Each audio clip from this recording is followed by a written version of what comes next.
Hello friends, எல்லோருக்கும் வணக்கம். Welcome to young investors channel. Markets பார்த்துருப்பீங்க. ஸோ மார்க்கெட் ஒரு பாசிட்டிவ் ட்ரெண்டில் க்ளோஸ் ஆயிருக்கு. பட் ஐடி செக்டர் ஒரு ஃப்ளாட் நெகட்டிவ்ல க்ளோஸ் ஆயிருந்துச்சு. நிஃப்டி 50 103 பாயிண்ட்ஸ் பாசிட்டிவ், 25285 பாயிண்ட்ஸில் க்ளோஸ் ஆயிருக்கு. நிஃப்டி 50 சென்செக்ஸ் 82500 பாயிண்ட்ஸில் க்ளோஸ் ஆயிருக்கு. 328 பாயிண்ட்ஸ் பாசிட்டிவ். நிஃப்டி பேங்கு 56609 பாயிண்ட்ஸில் க்ளோஸ் ஆயிருக்கு. 417 points positive. Nifty IT 19 points negative, 30609 பாயிண்ட்ஸில் க்ளோஸ் ஆயிருக்கு. Small cap 314 points positive, 53378 பாயிண்ட்ஸில் close ஆயிருக்கு. எஃப்ஐஎஸ் டேட்டா, எஃப்ஐஎஸ் 459 கோடிக்கு நெட் பயர்ஸ் இருந்திருக்காங்க. டிஎஸ் 1707 கோடிக்கு நெட் பயர்ஸ் இருந்திருக்காங்க. ஸோ இது last market FIs data.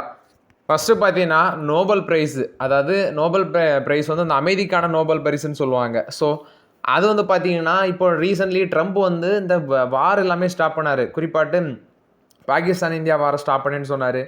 Next இந்த காசா இஸ்ரேல் வார் அதை ஸ்டாப் பண்ண போகிறேன்ட்டு போனார். அடுத்தது சில வார்ஸ் எல்லாமே அவர் ஸ்டாப் பண்ணார், நம்ம பார்த்தோம். அடுத்தது பார்த்தீங்கன்னா அந்த ரஷ்யா உக்ரைன் வார் அதை ஸ்டாப் பண்ணதுக்கு என்னென்ன வழி இல்லாமல் பண்ணார். ஆனால் அது நின்ன பாடு இல்லை.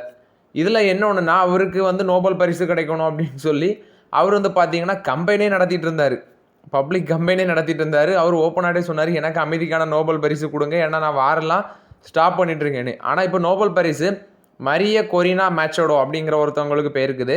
ஆக்சுவலி இவங்க வெனிசுலா நாட்டை சேர்ந்த அப்போசிஷன் லீடர், இவங்களுக்கு தான் போயிருக்குது. ஸோ அவங்க என்ன சொல்கிறாங்கன்னா, இந்த நோபல் ப்ரைஸை நான் suffering people of Venezuela and US president Donald Trump இவங்களுக்கு டெடிகேட் பண்ணுறேன் அப்படின்னு சொல்லி அவங்க சொல்லியிருக்கிறாங்க.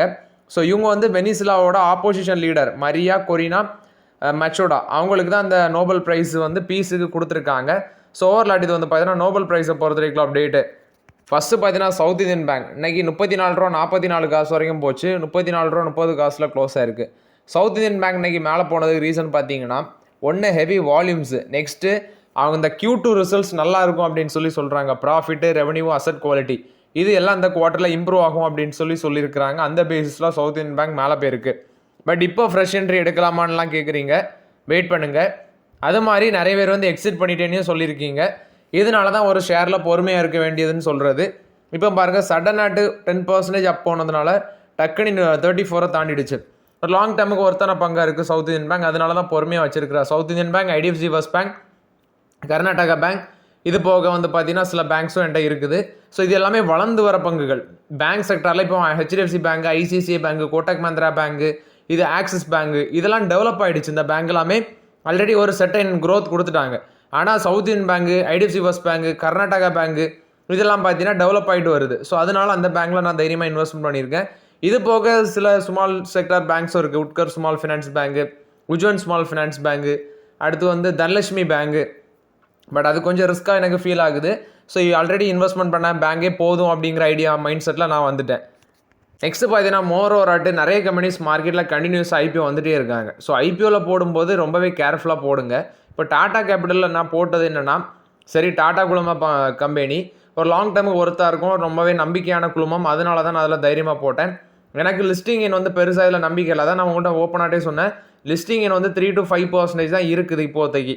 ஆனால் மார்க்கெட்டில் மண்டே என்ன சிச்சுவேஷன் எனக்கு தெரியல. பட் லாங் டேர்முக்கு அது ஒர்த்து தான். ஆனால் இப்போ வரைக்கும் எல்ஜி எலக்ட்ரானிக்ஸுக்கு 25% மேலே லிஸ்டிங்னு காட்டுது. ஆனால் இதுக்கு 3 to 5% தான் காட்டுது. ஆனால் எல்ஜி எலக்ட்ரானிக்ஸ்க்காகவும் அப்ளை பண்ணியிருக்கிறேன், அதுவும் கிடச்சா நல்லது தான். ஸோ இன்றைக்கி நைட்டு தெரியும். ஸோ இது போக நோவர்ஜின் இண்டஸ்ட்ரியல் இன்வெஸ்ட்மெண்ட் கான்குளமேட்டாக இருக்கிற ஓர்கலா இந்தியா லிமிடெட், இவங்களும் பார்த்தீங்கன்னா ஐபிஓ வர போகிறதாட்டு சொல்லியிருக்காங்க. இதில் $1.1 பில்லியன், $10 பில்லியன், $1.1 பில்லியன்லேருந்து $1.18 பில்லியன் அளவுக்கு அவங்க வேல்யூஷன் எக்ஸ்பெக்ட் பண்ணுறதாட்டு சொல்லியிருக்காங்க. $1 பில்லியன் ப்ளஸ் ஐபிஓ நவம்பரில் லான்ச் பண்ணோம். ஆஃபர் ஃபார் சேலில் 2.28 crore equity shares, 2.28 crore equity share dilute பண்ணணும்னு சொல்லியிருக்காங்க. இது ஓர்கலா இந்தியா கொடுத்த அப்டேட். இவங்க எஃப்எம்சிசி செக்டரில் தான் இருக்கிறாங்க போல், அந்த ஆயில் மசாலா அது பேஸ் கம்பெனி. ஸோ இது பார்த்தீங்கன்னா இவங்களும் இப்போ ஐபிஓ வர போகிறாங்க. நெக்ஸ்ட்டு பார்த்தீங்கன்னா இந்த மிஸ்ட்ரி குழுமத்தோட சபூர்ஜி பலன்ஜி குரூப், மிஸ்ட்ரி ஃபேமிலியோட சபூர்ஜி பலன்ஜி குரூப், இவங்களுக்கு பார்த்தீங்கன்னா டாடா சன்ஸை எப்படியா லிஸ்ட் பண்ணணும். ஸோ சபூர்ஜி பலன்ஜி குரூப்புக்கு டாடா சன்ஸில் some percentage ஸ்டேக் வச்சுருக்காங்க. அவங்களுக்கு கொஞ்சம் டெப்டாக இருக்குது. எப்படியாவது இதை லிஸ்ட் பண்ணி அதை எக்ஸிட் பண்ணிட்டு போகணுங்கிறது தான் சபூர்ஜி பலன்ஜி குரூப்போட ஐடியா. ஆனால் இப்போதைக்கு என்ன நடக்க போகுதுன்னு தெரியல. ஐ திங்க் விரைவில் போர்ட் மீட்டிங் வரும்னு நினைக்கிறேன். 14 or something next week board meeting இருக்குன்னு நினைக்கிறேன். டாடா ட்ரஸ்ட்டோட போர்ட் மீட்டிங். ரீசென்ட்லி அவங்க போய் ஹோம் மினிஸ்டர் ஃபினான்ஸ் மினிஸ்டரை பார்த்துட்டு வந்திருக்காங்க. ஏன்னா கவர்மெண்ட் வந்து டாடா குழுமத்துக்கு ரொம்பவே இம்பார்ட்டன்ஸ் கொடுப்பாங்க. அதை நான் எகைன் சொல்கிறேன். ஏன்னா இந்தியாவோட எக்கனாமியில் டாடா குழுமத்தோட பங்கு வந்து பார்த்தீங்கன்னா ரொம்பவே அளப்பரியது. அது வந்து மறுக்க முடியாத உண்மை. ஸோ அது வந்து ரொம்பவே முக்கியமான கம்பெனி. டாடா குரூப் ஆஃப் கம்பெனிஸில் இந்தியாவோட எக்கனாமி டெவலப்மெண்ட்டுக்கு ரொம்பவே முக்கியமான கம்பெனி. அதனால் கவர்மெண்ட் ரொம்பவே இம்பார்ட்டன்ஸ் கொடுப்பாங்க. சப்போர்ஜி பொலன்ஜி குரூப் வந்து 18.4% ஸ்டேக் டாடா சன்ஸில் ஓன் பண்ணிட்டு இருக்காங்க. ஸோ அவங்களுக்கு எப்படியாவது லிஸ்ட் பண்ணணும். ஆனால் டாடா சன்ஸுக்கு லிஸ்ட் பண்ண வேண்டாம், சப்போர்ஜி பொலன்ஜி குரூப்புக்கு லிஸ்ட் பண்ணணும் அப்படிங்கிற ஒரு ஐடியாவில் இருக்கிறாங்க.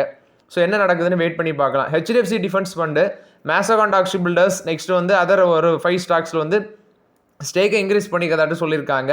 போர்ட்ஃபோலியோவில் செப்டம்பரில் ஈச்சர் மோட்டர்ஸை வந்து அவங்களோட போர்ட்ஃபோலியோவில் ஆட் பண்ணியிருக்காங்க. Mazagon dock builders, Bharat forge, premier explosives, Astra microwave products, Bharat dynamics, data patterns, இதில் எல்லாமே ஸ்டேக்கை இன்க்ரீஸ் பண்ணிக்கிறதாட்டு சொல்லியிருக்காங்க. இப்போ பாரத் ஃபோர்ஜில் வந்து 32.50 லேக் ஷேர் ஆட் பண்ணியிருக்காங்க. டோட்டல் நம்பர் ஆஃப் ஷேர்ஸ் 55.50 லேக்ஸாக இருக்குன்னு சொல்லியிருக்கிறாங்க. அதே மாதிரி பிரீமியர் எக்ஸ்ப்ளோசிவ்ஸில் 9.39 லேக் ஷேர் ஆட் பண்ணியிருக்கிறாங்க. பாரத் டைனமிக்ஸில் 5.02 லேக் ஷேரு, மேசகான் டாக்ஸி பில்டர்ஸில் 56,964 ஷேர் ஆட் பண்ணியிருக்கிறாங்க. அஸ்ட்ரா மைக்ரோவேவில் 56,168 ஷேர் ஆட் பண்ணியிருக்கிறாங்க. அடுத்தது டேட்டா பேட்டர்ன்ஸில் 14,743 ஷேர்ஸ் வந்து ஆட் பண்ணியிருக்கிறாங்க. ஈச்சர் மோட்டர்ஸில் பார்த்தீங்கன்னா 1.25 லேக் ஷேர் வந்து ஆட் பண்ணியிருக்கிறதாட்டு சொல்லியிருக்காங்க. 88.03 மார்க்கெட் வேல்யூ இருக்குது இந்த ஈச்சர் மோட்டர்ஸில் மட்டுமே. இது வந்து பார்த்தீங்கன்னா ஹெச்டிஎஃப்சி டிஃபென்ஸ் ஃபண்ட் கொடுத்த அப்டேட்டு. இந்த ஃபண்டு வந்து பார்த்தீங்கன்னா 49% வந்து லார்ஜ் கேப்லையும், 15.78 வந்து மிட் கேப்லையும், 33.76 ஸ்மால் கேப்லையும், அதர்ஸ் பார்த்தீங்கன்னா ஒரு 1.46% வச்சிருக்கிறதாட்டு சொல்லியிருக்காங்க. 98.53% ஈக்விட்டி, 1.46 அதர் ஃபண்ட்ஸில் ஹோல்ட் பண்ணுறாங்க. ரிலையன்ஸ் இண்டஸ்ட்ரீஸ் இவங்களோட ரிசல்ட்ஸ் அக்டோபர் 17 வரப்போகுது. இண்டஸ்இண்ட் பேங்கோட ரிசல்ட்ஸ் அக்டோபர் 18 வரப்போகுது. ஸோ அக்டோபர்லேயே மோஸ்ட்லி இம்பார்ட்டன்ட் முக்கியமான கம்பெனிஸோட ரிசல்ட்ஸ் எல்லாமே கவர் ஆயிரும்னு நினைக்கிறேன். நெக்ஸ்ட் வீக் ஃபுல்லாக ஐடி கம்பெனிஸோட ரிசல்ட்ஸ் எல்லாமே வரிசையாக வந்துடும். இன்றைக்கி சில கம்பெனிஸோட ரிசல்ட்ஸ் இருக்குது, பட் அது வந்து இன்னுமே அப்டேட் ஆகலை. எல்லாமே பிரித்து அப்டேட் ஆகிருக்குது. ஸோ நாளைக்கு லீவு தானே, அதில் வந்து டீட்டெயில் அதை எக்ஸ்பிளைன் பண்ணிடுறேன்.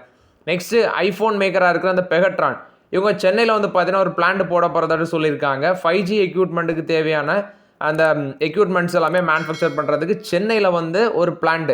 இவங்க வந்து ஆப்பிளுக்கு தேவையான ப்ராடக்ட்டை மேனுஃபேக்சர் பண்ணுறதுல பெகட்ரான் வந்து ஒன் ஆஃப் த முக்கியமான ரோல் ப்ளே பண்ணுறாங்க. இப்போ சென்னையில் வந்து நியூ அசம்பிளிங் ஃபெசிலிட்டி போட போகிறதாட்டு சொல்லியிருக்கிறாங்க. எக்ஸ்போர்ட் மார்க்கெட்டையும் நாங்கள் டார்கெட் பண்ணுறோம், லோக்கல் அண்ட் எக்ஸ்போர்ட் மார்க்கெட்டில் ரோல் பண்ணுவோம் அப்படின்னு சொல்லியிருக்காங்க. இது பெகட்ரான் கொடுத்த அப்டேட்டு. டிசிஎஸ் வந்து நம்ம நேற்று ரிசல்ட்ஸை பார்த்துருந்தோம். கிட்டத்தட்ட 19,700ங்கிறது நெட்டு அந்த ஜாப் லாஸ் ஆகிருக்குது, டிக்ளைன் ஆகிருக்குது. நெட் அடிஷன் பார்க்கும்போது 19,700 எம்ப்ளாயிஸோட ஜாப்ஸ் வந்து டிக்ளைன் ஆகிருக்கு டிசிஎஸில். இப்போ இவங்க என்ன சொல்லியிருக்காங்கன்னா, யூகேயில் நாங்கள் 5,000 ஜாப்ஸை க்ரியேட் பண்ணுவோம். Artificial intelligence experience and design studio வந்து லண்டனில் ஒன்று செட்டப் பண்ண போகிறோம் அப்படின்னு சொல்லியிருக்கிறாங்க. 5,000 ஜாப்ஸ் இது மூலமாக கிரியேட் ஆகுன்னு சொல்கிறாங்க. பட் என்ன நடக்குதுன்னு தெரில. ஆல்ரெடி ஐடி கம்பெனிஸ் எல்லாமே லே ஆஃப் பண்ணிட்டு இருக்காங்க. பட் இது இந்தியாவில் சொல்லலை, யூகேயில் இந்த ஜாப்பை நாங்கள் ப்ரொவைட் பண்ணோன்னு சொல்லியிருக்காங்க. இது வந்து டிசிஎஸ் கொடுத்த அப்டேட்டு. டாடா ஸ்டீலோட இந்தியா ப்ரொடக்ஷன் Q2ல் 7% இம்ப்ரூவ் ஆயிருக்கு. இ-காமர்ஸ் பிஸ்னஸ் 3 மடங்கு வளர்ச்சி அடைஞ்சிருக்குன்னு சொல்லியிருக்காங்க. அவங்களோட இ-காமர்ஸ் பிஸ்னஸ் 1,980 கோடி அளவுக்கு அதுலேருந்து ரெவன்யூ வந்திருக்கு. 5.67 மில்லியன் டன்ஸ் ப்ரொடக்ஷன் பண்ணியிருக்கிறாங்க. இது போக சீக்வென்ஷியல் பேசிஸில் 8% வளர்ச்சி அடைஞ்சிருக்கு. டாடா ஸ்டீலோட நெதர்லாண்ட் அந்த பிஸ்னஸ் பார்க்கும்போது 1.67 மில்லியன் டன்ஸாக இருக்குது. இது வந்து மியூட்டடாக இருக்குது. டாடா ஸ்டீலோட அந்த automotive and special products category அது வந்து 0.8 மில்லியன் டன்ஸ் அளவுக்கு டெலிவரி பண்ணியிருக்கதாட்டு சொல்கிறாங்க. இது போக அவங்களோட branded products and retail vertical deliveries நீ பார்க்கும்போது 1.9 மில்லியன் டன்ஸாக இருக்குது. லெகசி பிராண்ட்ஸாக இருக்க டாடா டிஸ்கான், டாடா ஸ்ட்ரம், டாடா ஸ்டீலியம், டாடா டிஸ்கான் இது வந்து பார்க்கும்போது 25% இன்க்ரீஸ் ஆகிருக்கு. குவார்டர் அண்ட் குவார்டர் பேஸில், இயர் ஆன் இயர் பேசிஸில் 13% வளர்ச்சி அடைஞ்சிருக்குது. டாடா ஸ்டீலோட ஆஷியானா அண்ட் டிக் ஈகா அது வந்து ஒரு 1,980 கோடி, அதுதான் e-commerce platform. Year on year பேசிஸில் 3 மடங்கு வளர்ச்சி அடைஞ்சிருக்கு. இது டாடா ஸ்டீலை பொறுத்த வரைக்கும் அப்டேட். ரீசென்ட்லி ஷேர் ப்ரைஸ் பொத்துன்னு மேலே ஏறிச்சு. கிட்டத்தட்ட இந்த வருஷம் மட்டுமே 37% மேலே டாடா ஸ்டீலோட ஷேர் ப்ரைஸ் மேலே போயிருக்கு. நெக்ஸ்ட் பார்த்தீங்கன்னா இன்ஃபோசிஸ் கொடுத்த அப்டேட்டு. கஸ்டமர் எக்ஸ்பீரியன்ஸ் சூட், அதாவது சேல்ஸ் ஃபோர்ஸுக்கு கஸ்டமர் எக்ஸ்பீரியன்ஸ் சூட் ஒன்று லான்ச் பண்ணியிருக்கதாட்டு சொல்லியிருக்கிறாங்க. இது வந்து சேல்ஸ் ஃபோரோட கொலாபரேஷன் வச்சு தான் இதை கொண்டு வந்திருக்கதாட்டு சொல்லியிருக்கிறாங்க. Artificial intelligence based customer experience suite இது வந்து பார்த்தீங்கன்னா இன்ஃபோசிஸ் கொடுத்த அப்டேட்டு. நெக்ஸ்ட் கொச்சின் ஷிப்யார்டு கொடுத்த அப்டேட்டு. இந்தியாவில் பிக்கஸ்ட் ட்ரெஜர் பில்ட் வந்து பார்த்தீங்கன்னா லான்ச் பண்ண போகிறதாட்டு சொல்லியிருக்காங்க. ட்ரெட்ஜிங் கார்பரேஷனுக்கு அக்டோபர் 18 லான்ச் பண்ணுவோம் அப்படின்னு சொல்லியிருக்காங்க. இது வந்து கொச்சின் ஷிப்யார்ட் கொடுத்த அப்டேட்டு. எல்என்டி ஃபினான்ஸ் 1050 கோடி நான் கன்வெர்ட்டிபிள் டிபெஞ்சர்ஸ் ப்ரைவேட் பிளேஸ்மெண்ட் பேசிஸில் நாங்கள் ஃபண்ட் ரைஸ் பண்ண போகிறோம் அப்படின்னு சொல்லியிருக்கிறாங்க. இது வந்து எல்என்டி ஃபினான்ஸ் கொடுத்த update. Next allied blenders and distillers limited அதோட சீஃப் ஃபினான்ஷியல் ஆஃபீஸராட்டு ஜெயந்த் பால்சந்திரா மேட்கர் அவங்கள வந்து அப்பாயிண்ட் பண்ணியிருக்காங்க. அக்டோபர் 10 எஃபெக்டிவ் வராங்க. ஸோ இவருக்கு 32 எக்ஸ்பீரியன்ஸ் இருக்குது வேரியஸ் செக்டாரில், ஃபினான்ஷியல் சர்வீஸ், அல்கஹால், பிவரேஜஸ் இதில் எல்லாமே அவருக்கு வந்து 32 இயர்ஸ் மேலே எக்ஸ்பீரியன்ஸ் இருக்குது. சிஏ, ஐசிடபிள்யூஏ, சிஎஸ் இதில் எல்லாமே மல்டிபிள் சர்டிஃபிகேஷன் வச்சுருக்காரு இவர். ஸோ இது வந்து அலைட் பிளண்டர்ஸ் அண்ட் டிஸ்டிலர்ஸ் லிமிடெட் அதை பொறுத்த வரைக்கும் அப்டேட்டு. நெக்ஸ்ட்டு சிஎம்ஆர்எல்லும் அது மாதிரி ஹட்கோ இவங்க 2 பேருமே கை கோர்க்குறாங்க. இந்த கொலாபரேஷன் எதுக்குன்னு பார்க்கும்போது சென்னையை பியூட்டிஃபை பண்ணுறதுக்கு அப்படின்னு சொல்கிறாங்க. சென்னை மெட்ரோ ரயில் லிமிட்டடும் housing and urban development corporation ஹட்கோ இவங்க 2 பேருமே கொலாபரேஷனில் வராங்க.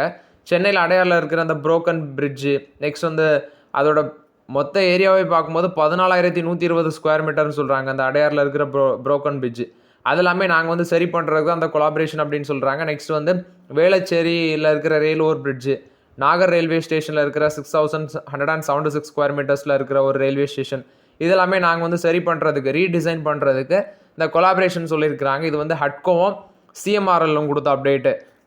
ஸோ ஓகே ஃப்ரெண்ட்ஸ், ஆக்சுவலி இந்த வீடியோவில் சில இம்பார்ட்டன்ட் அப்டேட்ஸ் எல்லாமே டிஸ்கஸ் பண்ணோம். இந்த வீடியோ உங்களுக்கு பயனுள்ளதாக இருந்துச்சுன்னா லைக் பண்ணுங்கள், சப்ஸ்கிரைப் பண்ணுங்கள், கமெண்ட் பண்ணுங்கள். Okay friends, thank you.